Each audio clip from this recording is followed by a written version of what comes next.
got a question for you. This is what we put in here, right? Right. Right. What do you think?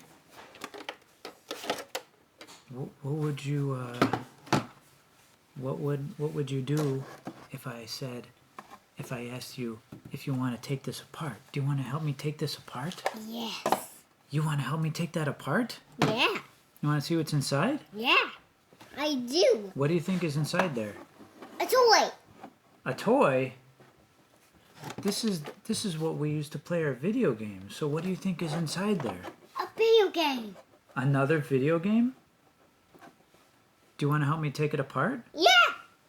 What do we need to take it apart? Right. What do we use? What do you think we should use? This exit.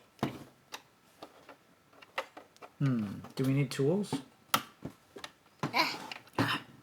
How about let's look a little closer. I think we need some tools. What do you think? I think we need some tools. What kind of tools should we get? We should get You can get anything you want.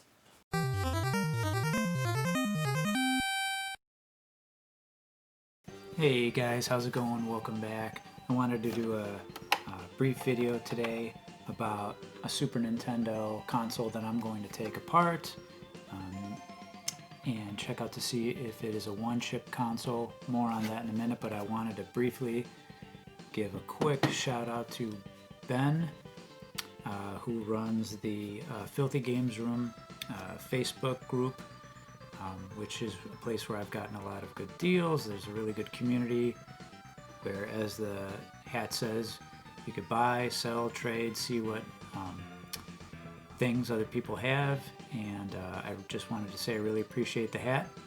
And without further ado, let's get into the video for today. Alright guys, so here's the video for today. This is the first type of these videos that I'm doing, and as you can see, it's a Super Nintendo console here. It's in pretty good visual condition, not much yellowing except for the front controller port areas. But the reason we're opening it up today is because, if you weren't aware, across the Super Nintendo's lifespan, there were many iterations of the chipset inside of the console. And there are earlier ones, and you can tell this based on the serial number, but the early ones had a certain chipset that didn't provide as good a video output as some of the later revisions. Notoriously, the ones with a serial number of UN3 are the ones where they started to introduce what's referred to as the one-chip consoles.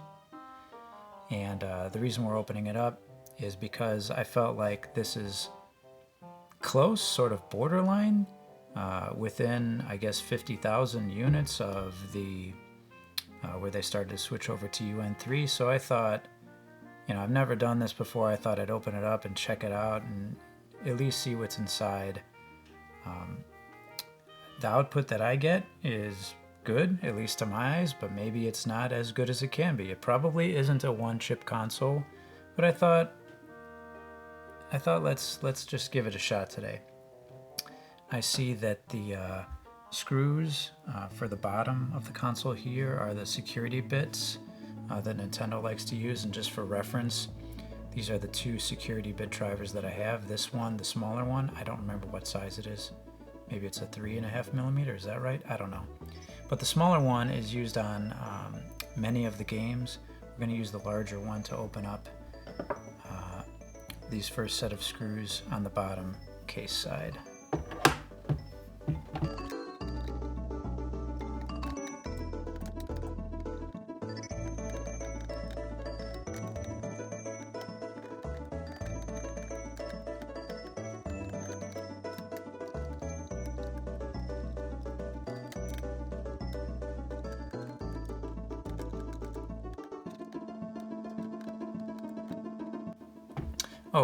Real quick before we go any further, the guys at the YouTube channel My Life in Gaming They do many great videos on video output, a couple of which are focused on the Super Nintendo and its various iterations, and they go into extreme depth on the differences and side-by-side comparisons on the original console and the one chip, the various iterations of the one chip, by the way, and then the different modifications you could do on top of that.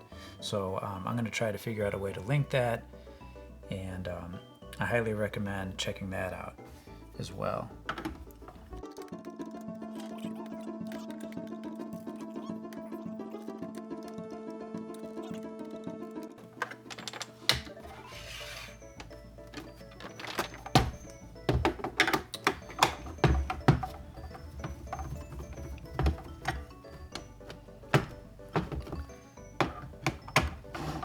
I don't know if this was stripped by the previous owner or what.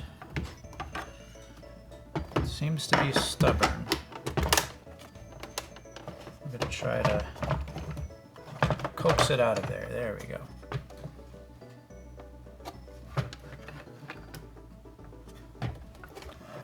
Okay, let's flip. And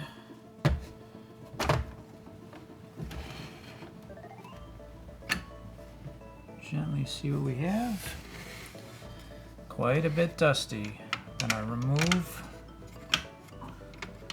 the ejector button assembly. I might need to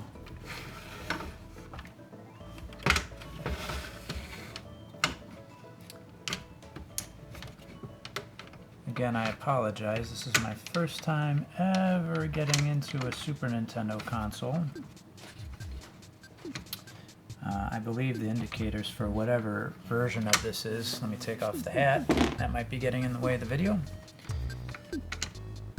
The indicators for whatever version of the console it is should be underneath the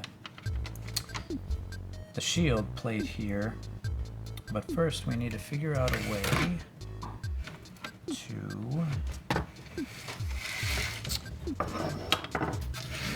remove this ejector. There we go. And I lost the spring there. I'm going to try to get that back. I'll be right back. I need some pliers. Alright, I just want to retrieve this before we forget it. Before we forget to retrieve that. Now we need to remove this shield, I believe. And geez, I thought this console was in pretty good shape, but it's pretty dusty on the inside.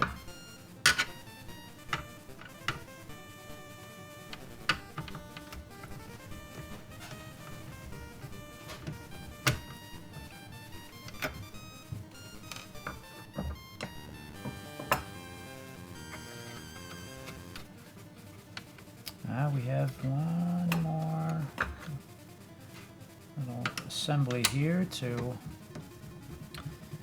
take away before we can remove the other screw from the shield.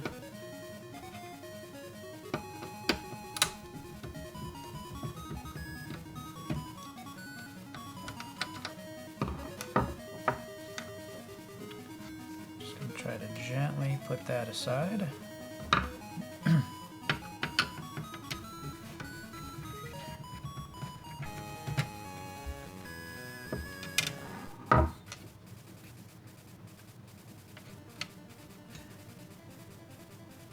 Let's see what we have. As you can see here, make sure that's in the frame. Yes. Okay, so unfortunately this is not a one-chip console. I don't even know. Like I said, I thought I'd take a chance at checking this out. And it's nice to know just how to take apart a Super Nintendo console in the future, but as a lot of people talk about online, really what you're looking for are the serial numbers that start with UN3. And even though this is UN29999 something, as you can see here, you don't really know until you open it up. And this is definitely not a one-chip console, or else it would literally say SNES CPU, blah blah blah, chip 1 or 1 chip, I can't remember, but this looks like just an early iteration of the Super Nintendo chipset. So I need to keep hunting for a 1 chip, and the reason, at least I feel like, I get pretty good video output is because I utilize S-Video. I have a LCD monitor and it still has the S-Video input, and that's the reason that I really don't want to upgrade my screen yet, is because I'm holding on to that S-Video input, which gives me pretty good video even from this system. Pretty soon I'll be showing off a game, a Super Nintendo game, through this exact console. I'm just going to point the camera at the TV, and that'll probably be in an upcoming video very soon. But anyway, I appreciate you watching the video. I hope that you at least learned a little bit today. Again, I highly recommend looking at the video that I'm going to link. It's from the guys at My Life in Gaming, where they talk about this very topic in extreme depth. And with that, I hope you have a great day, and I'll see you next time. Daddy! Daddy?